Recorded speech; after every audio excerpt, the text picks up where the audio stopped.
So the clowns over at Seeking Alpha sent out a blog post, and it's laughable as usual. As you know, or may not know, Seeking Alpha is a long-time Tesla bear. They've been bearish on Tesla since as long as I've been following them, and it's funny just to look back at all the posts they've made over the years and see how wrong they consistently are. Their post today came out and says that Tesla is being overtaken. That Tesla's leadership in the technology, their technology lead, their sales lead, everything is being cut into as the major car manufacturers are starting to enter the market. And they're, as the bears have always said, competition is coming. Oh, well, so they go on the site, VW, Daimler, Hyundai, all these companies dumping in 20, 40, 10 billion, 20 billion, $40 billion in investment into EV production. It doesn't really matter how many billions of dollars they invest into EV production, because what matters is how many units they sell. They could produce a ton of cars. They can't sell them. It really doesn't present any type of threat to Tesla. Tesla sells every car they manufacture.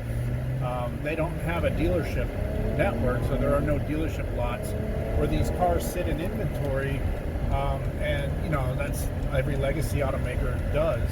And so they can produce, a million cars a month or whatever, a million cars a year, 10 million cars a year, and brag about that.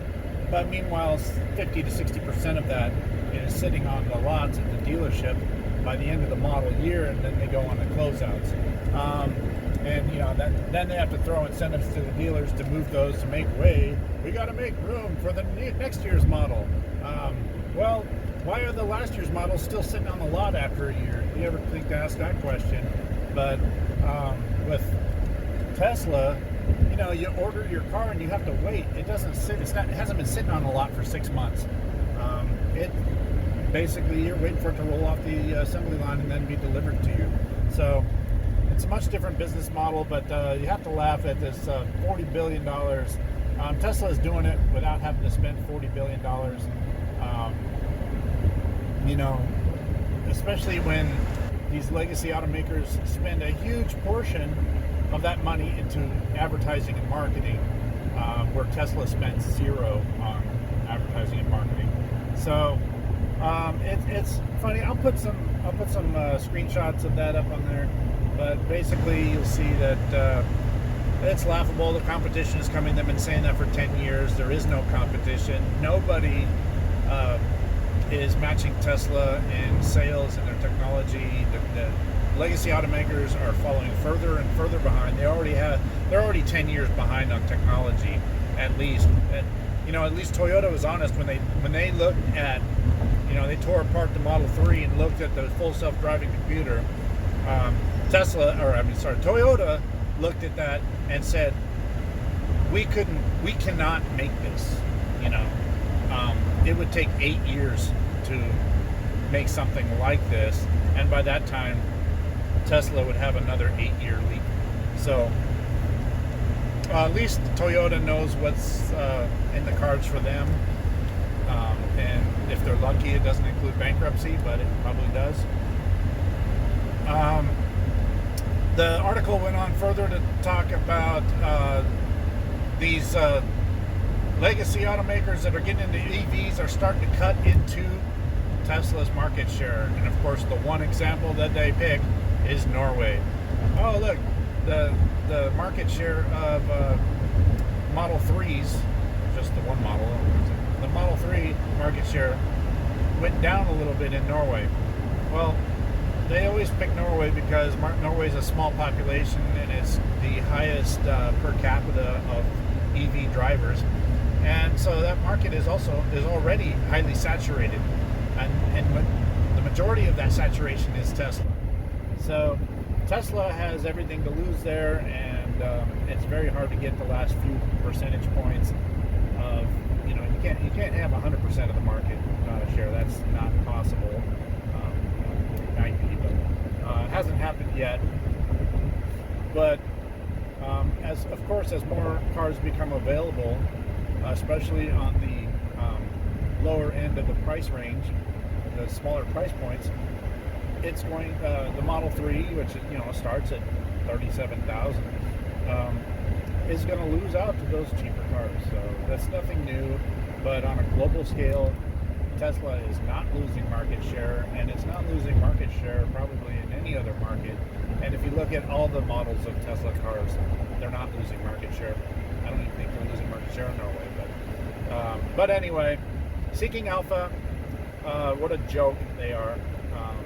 I think they need to, and it's funny when good news does come out and they have to kind of write about it, and they do, but they kind of always temper it with some sort of caveat about how the big automakers are coming after them, and once these expert car manufacturers are making EVs, that Tesla, being the novices they are, the newbies don't really know what they're doing, they're in for it.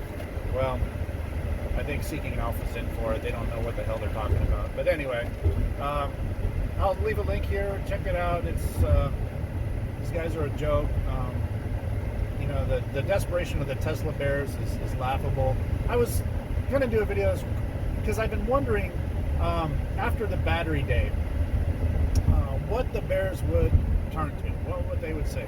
Because if you look back in history, the bears talked about the quality of Tesla's builds was inferior, and therefore they were going to fail. They were going to go bankrupt, and they'd never be profitable. So that was the argument for the bears.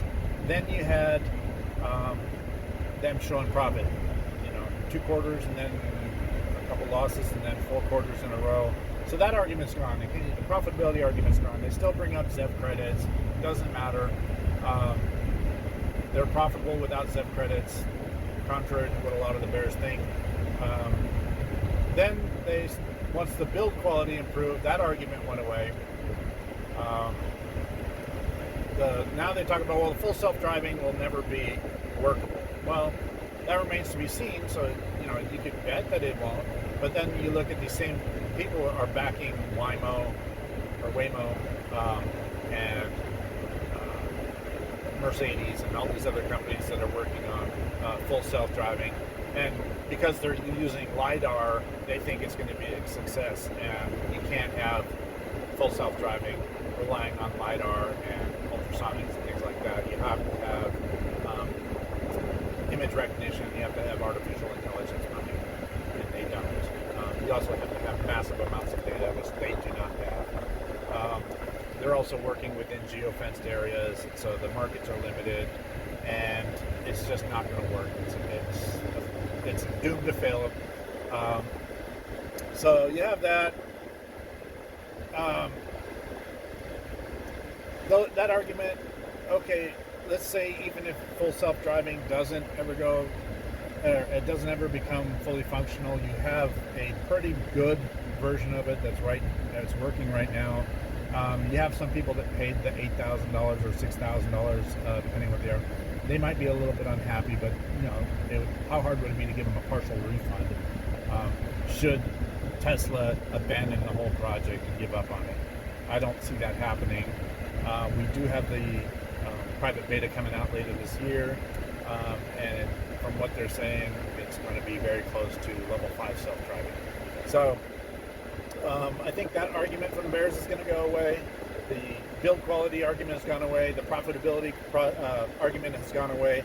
And the other argument you hear GL Johnson and all these other bears talking about is that Tesla has no battery advantage, that they're buying batteries from Panasonic, from LG Chem, and from Cattle. So they don't manufacture their own batteries, and that was a big disadvantage. That anyone could buy those batteries, and so GM, there's nothing stopping GM from going to Panasonic, buying batteries, putting them in a car, and outdoing Tesla. Well, they haven't. They're not, and they're going to try to do their own batteries with the pouch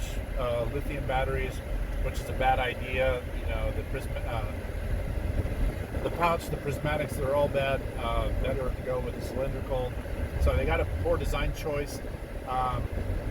But they want that modular design where they can lay them flat or lay them vertical and have different configurations. One for the Hummer, one for the whatever other cars they're offering.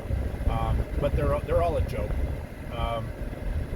You know, they should start out with one model, do a skateboard, and then offer different models. But they come out, we're coming out with 14 different models or whatever they say it is, 14 different electric cars. That's going to be a disaster. You know, the Volt have not been selling very well. They have fallen in market share to Tesla. Tesla surpassed them. When they were the only ones in the game, yeah, they had the majority of the market share. Those days are gone. They're never coming back. They don't know what they're doing. So that argument's gone away too. Well, it actually did go away with Battery Day when they announced that they're manufacturing their new batteries. They're manufacturing with 3 different chemistries, and that they are manufacturing in the new form factor, the 4680 cell, which massively increases energy density by mass and increases with the tabless electrode, reduces the heat problem, and the structural battery elements, as well as the moving the cooling from the sides of the cell to the bottom. You're going to see massive weight reductions on this vehicle, and it's going to be stronger than ever, safer than ever. Tesla makes the 3 safest cars ever tested, and they're going to get even safer, much safer, with the new battery packs. So anyway, just had to laugh at that. Seeking Alpha, I wouldn't follow any of their advice because they seem to be idiots. But anyway, hope you liked the video. Give it a thumbs up and subscribe if you haven't already. Also leave a comment. Let me know what you think. What you think about Seeking Alpha as far as not only their Tesla, but what do you think about their other recommendations. And I'll see you on the next video.